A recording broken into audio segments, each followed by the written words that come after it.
Bismillahirrahmanirrahim. Assalamualaikum warahmatullahi wabarakatuh.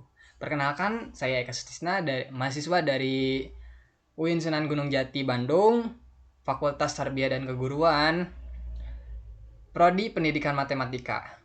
Oke, teman-teman, di sini saya sebagai mahasiswa ingin men-sharing-sharing sedikit lah. Men-sharing-sharing sedikit tentang konsep dasar bimbingan konseling dalam Al-Quran gitu ya. Mengapa sih dalam Al-Quran? Karena kita kan sedang ada di bulan suci Ramadan ini gitu ya. Nah, akan lebih baik kita konsepnya ambil dalam Al-Quran gitu ya. Bukan dari para ahli gitu ya, dari buku-buku gitu ya. Tapi langsung aja dari sumber utama umat muslim gitu ya, Al-Quran. Nah, Al-Quran sebagai sumber utama bagi umat Islam mengandung prinsip-prinsip dasar yang relevan dengan bimbingan konseling. Nah, konsep-konsep tersebut mencangkup beberapa. Yang pertama, tujuan hidup. Al-Quran menjelaskan bahwa tujuan hidup manusia adalah untuk beribadah kepada Allah Subhanahu wa taala. Nah, ini dijelaskan di Quran surat Az-Zariyat ayat 56. Nah, di sana tuh kan dijelaskan gitu ya bahwa kita tuh sebagai umat muslim atau sebagai manusia, malahan sebagai manusia bukan sebagai umat muslim saja. Sebagai manusia untuk bisa beribadah kepadanya gitu ya. Untuk bisa mendapatkan ridhonya yang kelak nanti di akhirat bisa mendapatkan surganya. Amin ya rabbal alamin. Nah, kita sebagai guru BK gitu ya misalnya. Kita sebagai guru BK atau guru bimbingan konseling itu harus mengarahkan si murid-muridnya untuk bisa mendapatkan tujuan hidupnya gitu ya.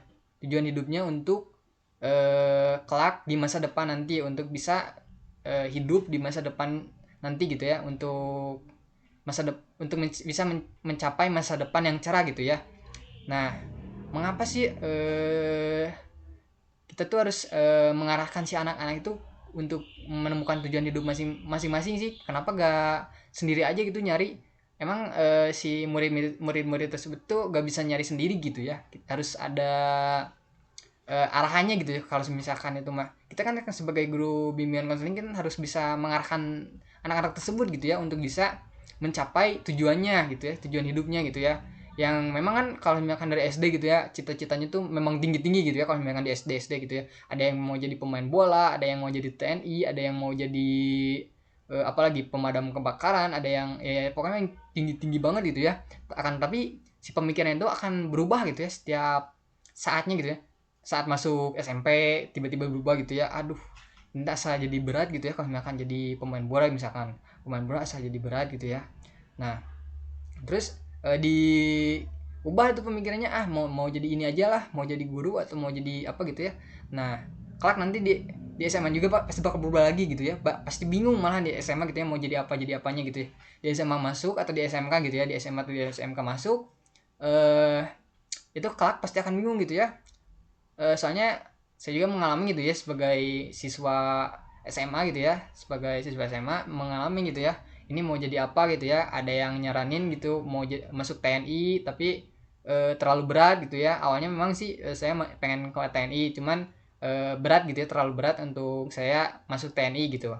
Nah, terus ada guru tuh yang menyuruh saya untuk masuk ke pendidikan matematika, untuk menjadi guru aja gitu daripada menjadi TNI. Nah, dari saran dari beliau, saya langsung daftar langsung ke UIN, karena itu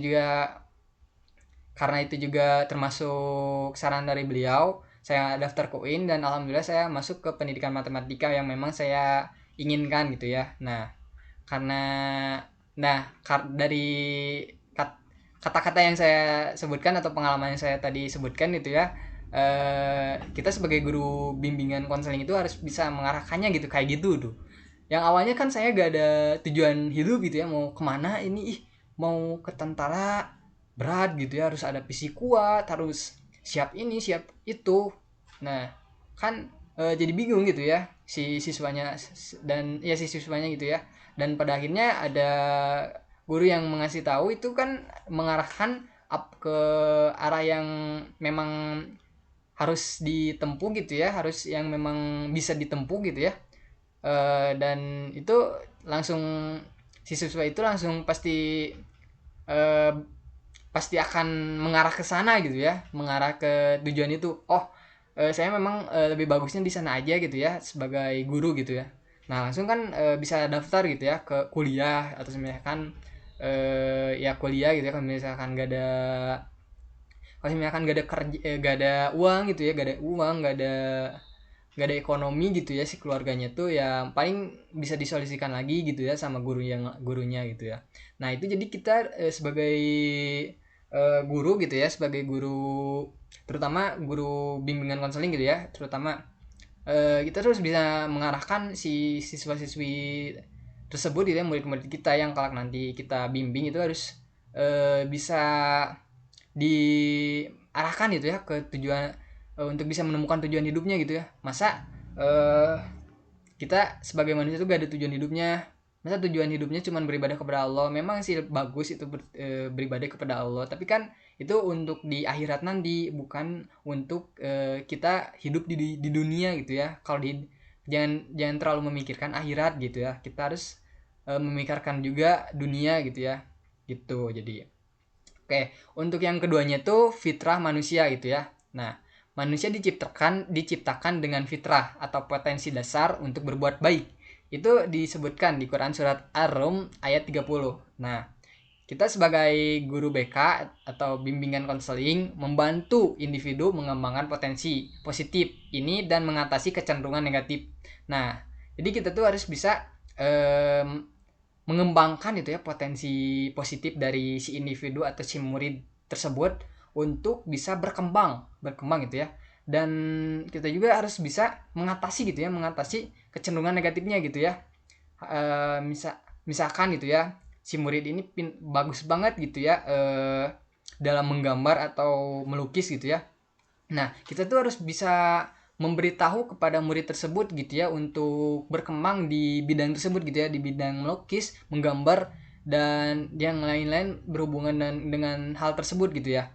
Nah, kita juga eh, harus bisa mengatasi kecenderungan negatifnya gitu ya, apa yang eh, apa yang nggak bisa, apa yang sulit gitu ya untuk bisa dikembangkan itu ya si potensi positifnya itu gitu ya. Jadi pokoknya mah si kecenderungan yang negatif itu harus dihapus gitu, jangan sampai ada gitu ya. Yang harus ada itu ya potensinya harus positif gitu.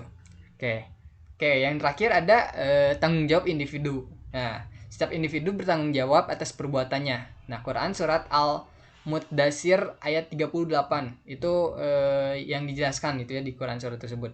Nah, konsep ini mendorong individu untuk aktif dalam mengatasi masalah dan mengambil keputusan yang bertanggung jawab gitu.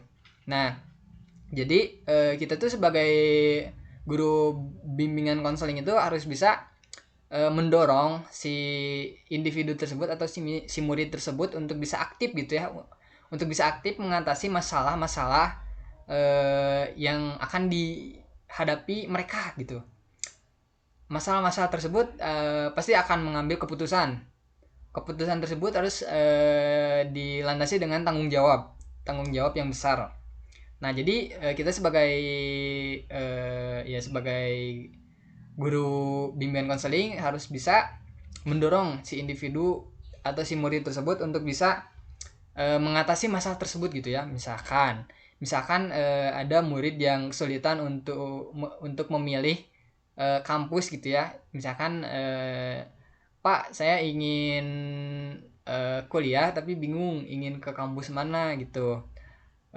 Saya kepikirannya UPI sama UIN gitu ya. Nah, akan tetapi saya bingung gitu ya, di UPI kayak gimana, di UIN kayak gimana. Nah, kan itu masalah gitu ya bagi si individu atau si murid tersebut gitu ya. Nah, kita sebagai guru bimbingan konseling harus bisa mengatasi hal tersebut gitu ya, dengan cara memberikan informasi-informasi terkait masalah tersebut gitu ya, yang mungkin kita ketahui gitu tentang masalah tersebut. Misalkan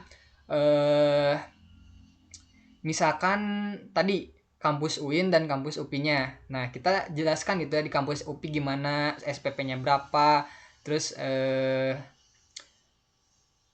apa aja yang akan didapatkan gitu ya, harus bayar berapa gitu ya. Di UIN juga gitu, informasi-informasi terkait yang ada di kampus-kampus tersebut gitu ya. Nah, nanti otomatis si murid tersebut itu akan memikirkan gitu ya, memikirkan oh ini saya udah dapat nih informasi terkait kampus-kampus yang akan saya daftar. Nah, saya tinggal pikirkan saja untuk mau masuk kemana gitu ya, yang paling murah atau yang paling mahal gitu ya, atau misalkan mau mau ngambil jalur UTBK atau ngambil UMPTKIN gitu ya ke UIN. Nah, itu akan diambil gitu ya keputusan dengan rasa tanggung jawab yang besar gitu ya terhadap masalah tersebut gitu ya, yang akan dihadapi oleh individu atau murid tersebut gitu ya. Nah, dan pada akhirnya kan si murid tersebut akan mengambil keputusan gitu ya, misalkan keputusannya saya akan ke UIN aja Pak karena memang ekonomi orang tua saya cenderung sedikit kurang gitu ya, jadi saya mau ngambil UMPTKIN ke UIN gitu. Nah, kan itu pada akhirnya bisa diatasi gitu ya dengan sendirinya gitu ya, dengan mengambil keputusan dengan rasa tanggung jawab yang besar juga gitu. Oke, itu aja sih mungkin untuk sharing-sharing kita hari ini gitu ya. Mohon maaf apabila ada perkataan atau perbuatan yang salah. Cukup sekian dari saya. Wabillahi taufiq wal hidayah. Wassalamualaikum warahmatullahi wabarakatuh.